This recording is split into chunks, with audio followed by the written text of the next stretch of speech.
Bonjour, merci de me recevoir. Permettez-moi de me présenter, je me nomme Ethan Vasilombat. Je suis le conseiller principal de Sa Majesté Kanoya II. Et je suis également à la tête des services de renseignement secrets de Raltion. Ça fait pratiquement une année depuis les derniers jeux de la Saint-Galien. Je vous avoue que j'ignore encore pourquoi la reine avait tant insisté pour que les jeux soient restaurés. Et j'avoue également ne pas avoir prêté grande attention au changement de son comportement.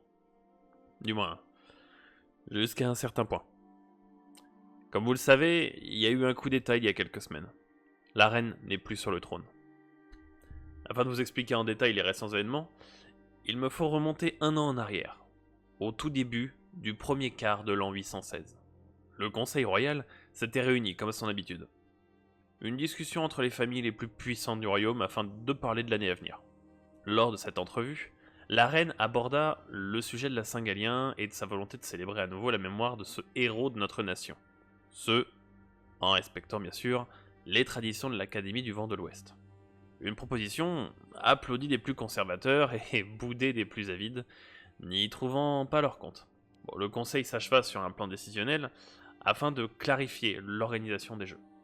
Les semaines qu'on suivit, je concentrais mon esprit sur les diverses missions que la couronne me confiait, et sur des missions de reconnaissance pour la protection du pays. Et un beau jour, alors que pas un nuage ne menaçait le ciel, l'un de mes hommes revient de Soggen. Il portait une missive de la reine en personne. Je trouvais étrange que la reine ne m'ait pas consulté pour une mission personnelle. Même en déplacement, elle trouvait toujours le temps de me faire part de ses demandes de mission. J'ai donc pris cette lettre en me questionnant sur la mission qui allait m'être confiée. D'après le message dont elle me fit part, un des hauts nobles de Soggen possédait un objet problématique pour la couronne. Bien évidemment, il nous était impossible de fermer l'œil. J'ai donc envoyé vers Soggen mon meilleur élément. Elle s'appelait Alaya. L'une des meilleures rôdeuses que la guilde des aventuriers ait jamais connue. Même si la couronne porta son dévolu sur elle de par sa renommée, personnellement je connaissais Alaya depuis l'enfance. Depuis l'âge de 10 ans, nous étions promis l'un à l'autre. Vous inquiétez pas, hein, le mariage forcé est strictement interdit dans notre pays, mais... Bref, je m'éloigne du sujet, veuillez m'excuser. La semaine passa, et Ayala revint de Soggen, avec une information capitale. Pour vous dire, ce que j'ai appris cette nuit m'eut profondément secoué et... Je sais que je n'ai guère le droit de formuler une telle requête, mais... Je désirerais que cette information ne soit pas rendue publique. J'ai appris ce soir-là que la reine était une bâtarde. Qu'elle n'était pas baignée de la magie du vent, mais qu'elle baignait dans celle des ténèbres. Depuis plus de 200 ans, notre peuple voue un culte à la magie du vent. Chaque roi et chaque reine en était doté et servait de phare à son peuple. Au final, ça semblait logique. La reine n'aimait pas particulièrement la magie, et depuis sa putain d'enfance, elle et sa mère refusaient tout entraînement. La reine Kanoya Ier savait pour sa fille, à n'en point douter. Cependant, quelque chose clochait. Récupérer des informations concernant la filiation de la reine ne faisait pas partie de la mission d'Alia. Je fus étonné que ma disciple ait transgressé mes ordres et ceux de la reine. Malgré qu'elle ait apporté avec elle le coffret contenant l'objet de la mission, son zèle était surprenant. Je n'eus pas à la questionner sur le sujet. Sur les lieux, au quartier noble de Soggen, Alaya fit irruption dans les appartements de la cible.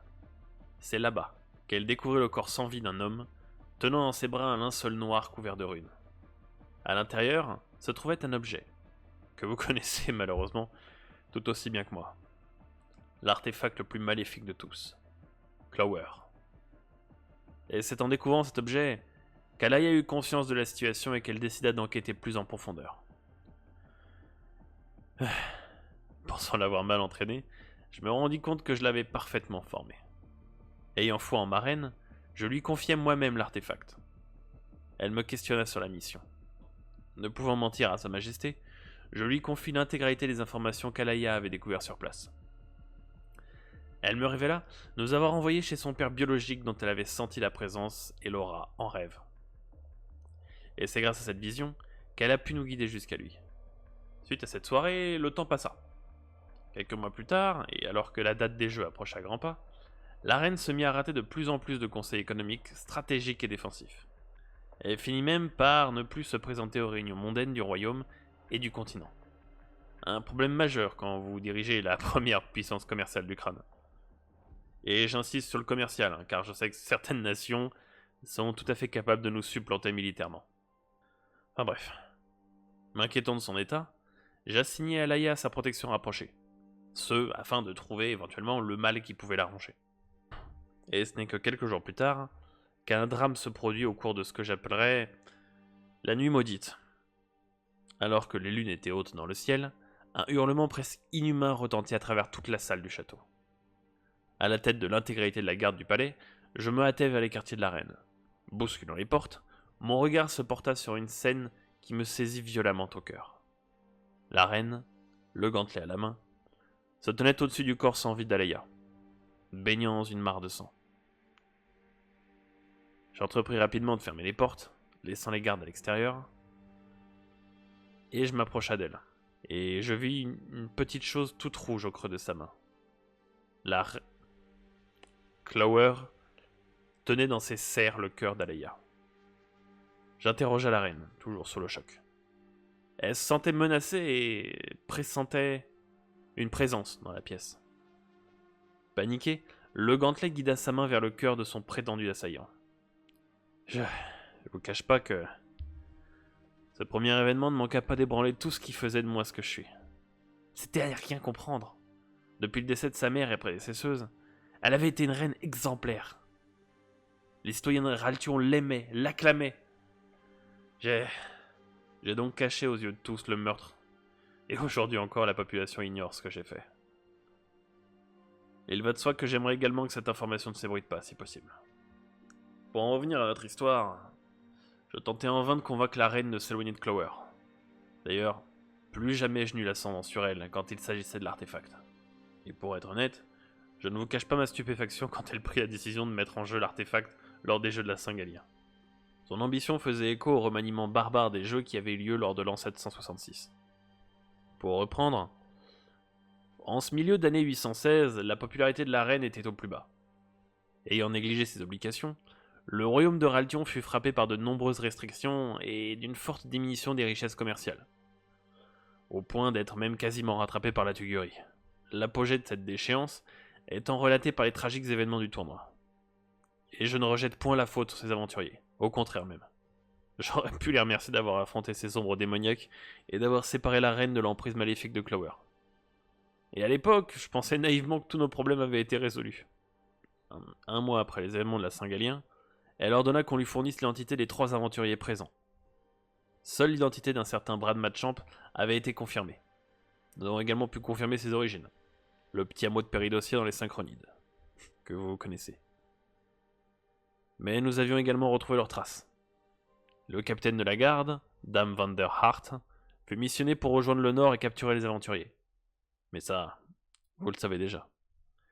Et pour les Synchronides, j'ai essayé tant bien que mal d'endiguer l'attaque, mais heureusement qu'il l'avait vu venir.